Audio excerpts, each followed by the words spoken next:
Melarang orang ke masjid, tapi di mal, di pasar dibiarkan. Di mana letak hati kecilmu? Tak malukah engkau nanti kalau berjumpa dengan Allah? Jamaah Jumat yang dimuliakan Allah. Seorang dokter paling mengerti tentang penyakit mengatakan bahwa COVID itu tidak ada. Mati-matian dia mengatakan tidak ada itu COVID.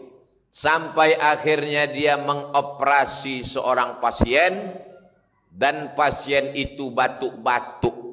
Setelah pasien dioperasi, diperiksa, dinyatakan pasien itu positif. 2-3 hari sesudah itu, dokter itu pun terkena COVID. Berjumpa dengan saya. Setelah itu dia tersenyum mengatakan, ternyata COVID itu ada, Pak Ustadz.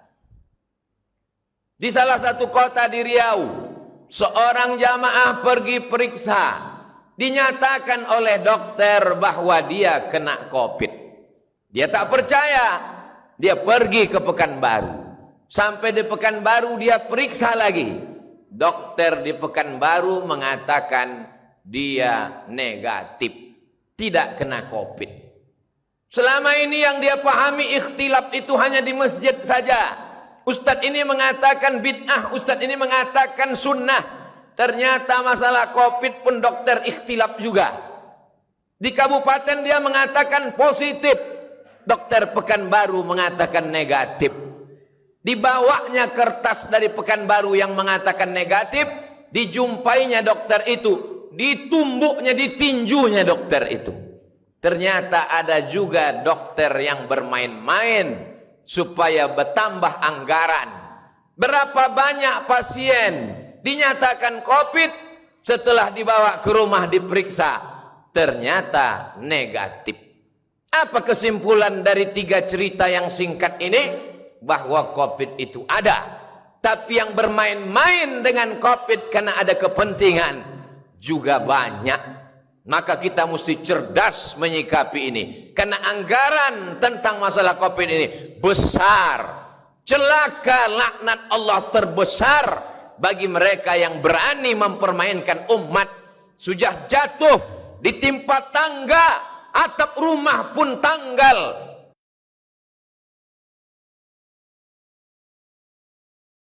Susah mereka kena sakit, keluarganya meninggal dunia.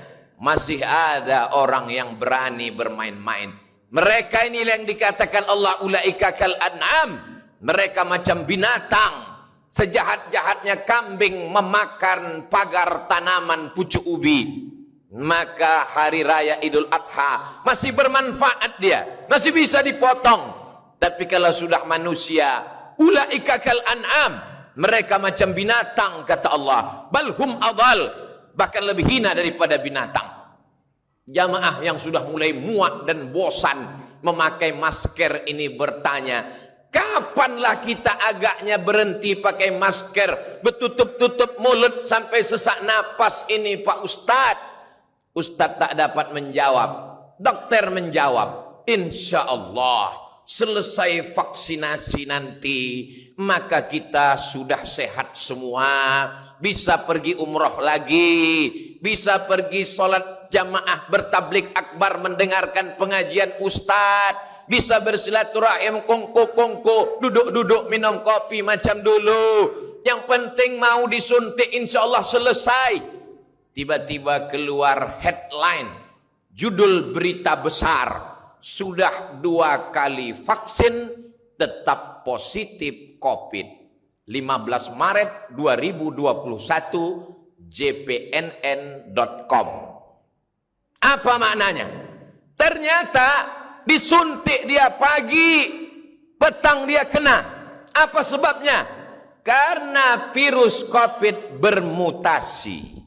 Dia berkembang biak, dia terus berkembang, dia tidak berhenti. Orang yang sudah vaksin, kata Pak Dokter, hanya menambah kekebalan tubuh, tapi untuk menangkis sama sekali tak ada yang menjamin. Berapa banyak dokter, kepala daerah sudah vaksin, kena juga.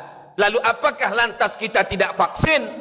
yang meyakini bahwa vaksin itu dari babi, sampai kapanpun babi itu tetap haram, memakan babi haram, pakai babi haram. Tapi ada saatnya memakai babi jadi boleh.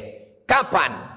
Terjebak di dalam hutan, makanan tidak ada, pilihan cuma dua, babi atau mati. Tak boleh kita pilih mati, karena kata Allah, la tulqu bi aidikum ila tahlukah, jangan jerumuskan dirimu ke dalam kebinasaan.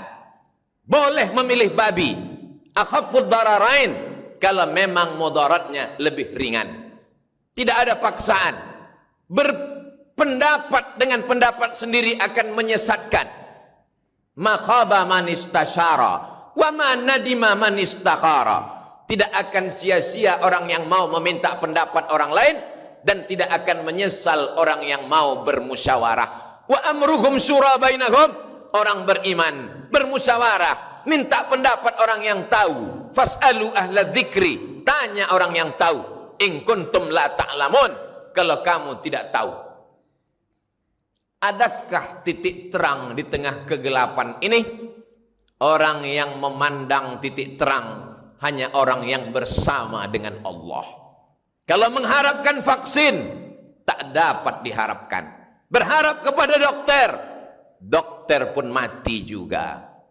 Orang yang ditolong Allah hanya orang yang berusaha dan berikhtiar. Apa yang bisa kita lakukan, Pak Dokter? Tetap pakai masker, karena virus sampai hari ini belum bermutasi masuk ke telinga. Nanti kalau virus bermutasi masuk ke telinga, barulah kita sumbat telinga. Entah bagaimana pula lagi nanti model khutbah Jumat di masa akan datang. Sampai hari ini virus hanya baru masuk rongga mulut dan lubang hidung. Maka tutuplah mulut, tutuplah hidung. Tangan bersalaman bersentuhan, kena air liur, air hidung, maka cucilah pakai hand sanitizer. Masih selamat insya Allah. Masih tetap sholat berjamaah, masih tetap jaga jarak, masih tetap menjaga diri. Tapi orang yang tidak mau ke masjid, melarang orang ke masjid, tapi di mal, di pasar dibiarkan.